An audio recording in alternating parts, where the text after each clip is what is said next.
अवधूत चिंतन श्री गुरुदेव दत्त. श्री स्वामी समर्थ. तुमचे सर्वांचे माझ्या यूट्यूब चॅनलमध्ये खूप खूप स्वागत. तुमच्या सर्वांच्या इच्छा मनोकामना पूर्ण होत हीच स्वामी महाराजांच्या चरणी प्रार्थना करते आणि आजच्या आपल्या एका नवीन व्हिडिओला सुरुवात करते. तर आजच्या व्हिडिओमध्ये आपण जाणून घेणार आहोत तर ते म्हणजे भाग्यवान स्त्रियांची शुभ आणि अशुभ काही लक्षणं जाणून घेणार आहोत. तर तुम्ही व्हिडिओ शेवटपर्यंत नक्कीच पहा. ज्या महिलांच्या पायाची नस दिसते अशा स्त्रिया शुभ मानल्या जातात आणि कुटुंबासाठी देखील खूपच शुभ असतात. ज्या महिलांच्या ओठांच्या वरच्या भागावर भरपूर केस असतात आणि त्या खूप उंच असतात अशा महिला आपल्या पतीसाठी अशुभ सिद्ध होतात. ज्या स्त्रीची जीभ लाल असते आणि जिची जीभ मऊ असते अशा स्त्रीला तिच्या जीवनातील प्रत्येक सुख प्राप्त होते. त्यानंतर आहे बघा, आता ज्या देखील समजा महिलांचे कपाळ अगदी लांब असते अशा महिला किंवा स्त्रिया तिच्या दिरासाठी अशुभ असतात. ज्या स्त्रीचे पोट गोल घागरीसारखे असते ती आपले संपूर्ण आयुष्य गरिबीत आणि दारिद्र्यातच घालवते. त्यानंतर आता ज्या स्त्रियांच्या बघा टाचावर लांब लचक रेषा असतात त्या चोरी करण्यात माहीर असतात. ज्या महिलांची कंबर भरलेली असते अशा महिला स्वतःची मनमानी करतात आणि इतर कोणाचीही पर्वा करत नाहीत. त्यानंतर आपण बघूयात, ज्या स्त्रीच्या नाकाच्या पुढील भागावर तीळ असते अशा महिलांना सर्व सुख प्राप्त होते. त्यानंतर ज्या स्त्रीचे डोळे पिवळे आणि थोडे घारे असतात त्यांचा स्वभाव खूप वाईट असतो आणि त्या स्त्रीसाठी अशुभ मानले जाते.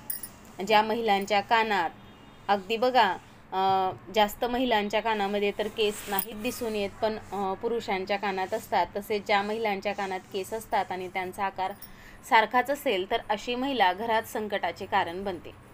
ज्या मुलीचे बोटे लांब आणि सुंदर असतात अशा महिला आपल्या पतीसाठी भाग्यवान ठरतात. ज्या स्त्रीची टाच रुंद असते ती खूप रागीट स्वभावाची असते. धनु मीन आणि वृषभ राशीत जन्मलेल्या स्त्री खूप भाग्यवान असतात. त्यांना खूप कमी प्रयत्नात अगदी अपेक्षापेक्षा जास्त त्यांना यश मिळते आणि त्या भाग्यवान असतात आणि त्यांना खूप कमी प्रयत्नात खूप यश प्राप्त होते. ज्या महिलांच्या पायाचा मागचा भाग जो खूप जाड असतो आणि उचलण्यास समजा हे असतो शिरा असतात फुगलेल्या असतात अशा स्त्रिया घरासाठी शुभ मानल्या जात नाही. त्यानंतर बघा, आता ज्या स्त्रियांच्या समजा अनामिका लहान असते अशा महिला भांडखोर असतात. अशा महिला प्रत्येक बाबतीत भांडतात. आणि त्यानंतर बघा, आता ज्या स्त्रीच्या कपाळाच्या उजत्या म्हणजे उजव्या बाजूला तीळ असेल तर अशा स्त्रीचे जीवन खूपच शुभ फळदायी मानले जाते. ज्या महिलांच्या एका बोटापासून टाचेपर्यंत लांब रेषा असते आणि त्यांना त्यांच्या पतीकडून चांगले सुख मिळते त्यांच्यासाठी समजा त्यांच्या ही जी काही समजा बोटापासूनची टाचेपर्यंत रेष असते ती त्यांच्यासाठी खूपच शुभ असते. ज्या स्त्रीच्या टाचांवर 3 रेषा असतात तिचे आयुष्य दीर्घ असते म्हणजेच त्यांचे जीवन दीर्घायू असते. आता ज्या महिलेच्या समजा बघा गळ्यावर तीळ असतो त्यांना खूप शुभ मानले जाते. ज्या महिला उच्च पदापर्यंत पोचण्याची शक्यता असते. मानेवर जर समजा आपल्या गळ्यावर तीळ असेल तर. आता ज्या स्त्रीच्या हात समजा वृक्ष खडबडीत वर खाली आणि लहान मोठे असतात अशा स्त्रीला अशुभ मानले जाते आणि तिला जीवनात दुःख भोगावे लागतात.